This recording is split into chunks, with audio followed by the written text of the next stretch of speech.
Hello, I am the plant based patissier, and today we are going to be veganizing the New York Times caramel gochujang cookie recipe by Eric Kim. The first thing we will be doing is substituting the egg, and we will be making a flax egg for this. 1 tablespoon of ground flax to 3 tablespoons of water. Very simple, works for just about every cookie recipe I've ever made. If this was something like a cake that needed more moisture, I would use something like applesauce that has a lot more moisture. But this is a cookie. It needs binding, not really moisture, so a flax egg will do just fine. We're just stirring it to make sure the flax gets incorporated with the water well. As you can see, it's now pretty solid. Next is the exciting part. We are going to be making the gochujang caramel paste. There's no actual caramel in this paste, so I didn't have to do any substitutions or making my own caramel. It is really just softened butter, gochujang, and brown sugar. What's convenient is this recipe uses a whole stick of butter and just a tablespoon is in the paste, the rest goes in the dough. We're also using a tablespoon of the gochujang, a heaping tablespoon if preferred. As you can see, it's a little sticky. It will probably stick to your tablespoon. Off camera, I grabbed another spoon just to scrape the sides of my tablespoon. My arm got a bit in the way, but we're really just adding 2 packed tablespoons of brown sugar. The packed means, well, it's packed in there as much as it can be. I'm utilizing the side of the container to help pack the brown sugar. You just put that in the bowl, and after all of those ingredients are assembled, you just take a spoon and mix it all up. If the butter isn't soft, it may be a bit more difficult to mix. This is why softened butter is really important for this recipe. It turns into a color I don't think I have ever managed to create myself, but it's like this reddish orange, well, really sweet gochujang paste type of color. It's actually quite striking. I find it rather beautiful, and we're going to want to save some of that color in our final product. I'll get to exactly how we're doing that later on. My camera doesn't quite enjoy cooperating when I'm trying to focus it, so I did another shot of the gochujang paste up close, just so you could kind of see what it looks like. Now we get to make our dough.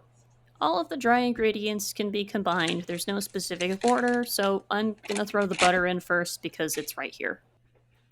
The rest is simple: flour, sugar, a little bit of vanilla extract, cinnamon, and you'll notice there is baking soda out. Remember when I said there was no specific order? Yeah, I lied a bit. The baking soda is going to come after we have already kind of combined everything. Not sure why, but that's what the recipe says, so that's what we're going to do. One thing of note if you're baking for a vegan is that a lot of cane sugar in the United States is, well, made of sugar cane, which apparently much sugar in other parts of the world are made from beets.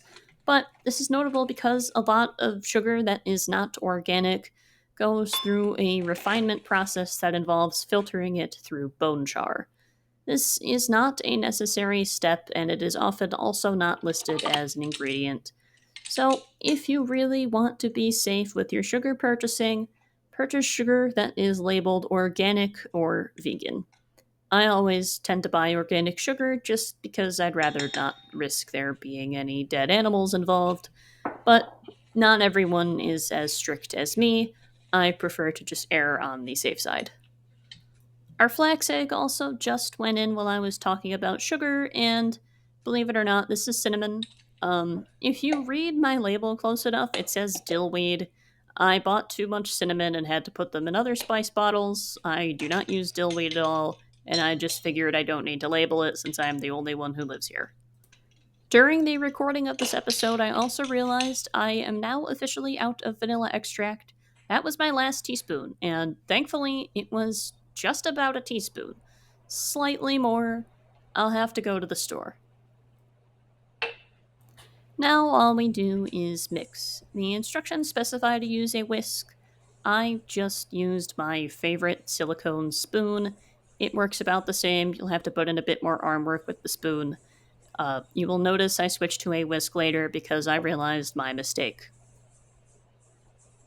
I said earlier that we would wait to add the baking soda until after everything has been combined, so now is the time. You will also notice I have switched to my whisk. The dough looks a little crumbly. It does eventually come together. If yours remains crumbly, you may want to add a little moisture in the form of a bit more flax egg. Now we just preheat the oven to 350. While the oven is preheating, we are just going to put our dough in the refrigerator to chill. I am also going to chill the dough in between batches.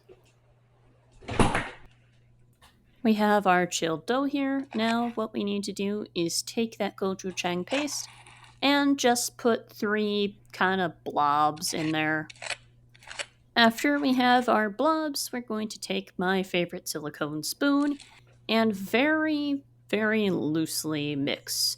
You don't want to combine it completely because you want those lovely patches of gochujang. Think of it like a caramel swirl. You don't want the whole thing to be perfectly combined. You want peaks and valleys. Gochujang and cookie to be separate. And now we take our ice cream scoop and portion everything out. I would leave about 3 inches of space between cookies. I actually removed the middle one and put that on a different sheet later because I thought they were a bit too close, and that was a pretty good call. My dough is a little crumbly. I still think I over measured the flour just a tad, but that's okay. They'll still come together, and I'm squishing my poor cookies that are falling apart together. It won't be pretty, but it'll bake just fine. This is actually my first time working with gochujang. Before you judge, I'm a baker, not a cook. Anyways, there was orange all over the place. Thankfully, washes out real easy.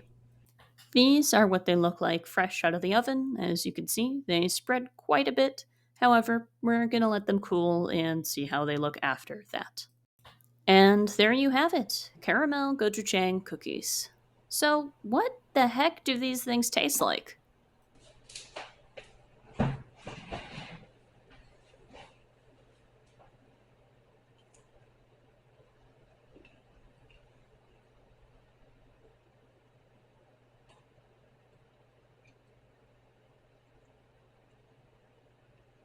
So, my general notes on the cookie: really, really beautiful flavor profile.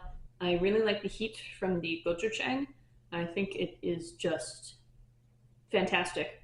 I can't describe exactly why this works, but it just works, and that is all you really need to know for these bad boys. Um, the recipe's a bit finicky. I would definitely measure out your flour with a scale, although adding a bit more flour isn't bad. It's just a different texture, really.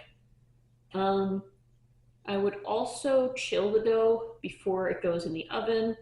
I personally chilled before doing my different ice cream scoopies, and I found I had much better results. The cookie is supposed to spread quite a bit, but if you want to limit that, chilling is one of the better ways to do that.